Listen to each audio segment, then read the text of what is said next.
ang ilaw niyo. Dahil sa paghahangad ni Norilyn na makatapos ng pag-aaral ang kanyang dalawang anak, nakakuha siya ng oportunidad na makapagtrabaho sa ibang bansa. At hindi na nga siya nagatubili pa at sinugbaban agad ito. Ate, kaya ako. Sige, tumakbo ka na. Ay, wag na. Ako sabi kayo ni Nana. Hindi naman lang. Hindi ko agad nasabi sa inyo. Nabigyan ako ng oportunidad na makapagulad sa trabaho sa ibang bansa. At sa tingin ko, ito yung asa sa aming paraan para mabigyan kayo ng magandang kinabukasan at magandang buhay. Pagdating ko doon, magtatrabaho ako ng maayos para mapadala ko kayo dito ng pera para makapag-aral kayo muli. Mahal na mahal ko kayo mga anak. Ikaw, Sarah, malaki ka na.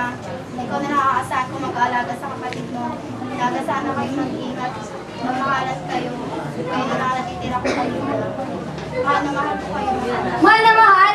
Kung mahal mo kami, hindi mo dapat kami iwan. Kung na nga lang natitira naming magulang, iiwan mo pa kami.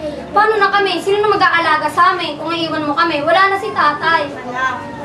Anak, hindi hingit sa inyong kaalaman na iniwan kayo ng inyong ama at meron na siya sa kayong bagong pamilya.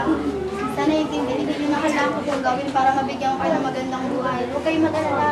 Para mahal ko kayo, gagawin ko ang lahat. Isang dito na.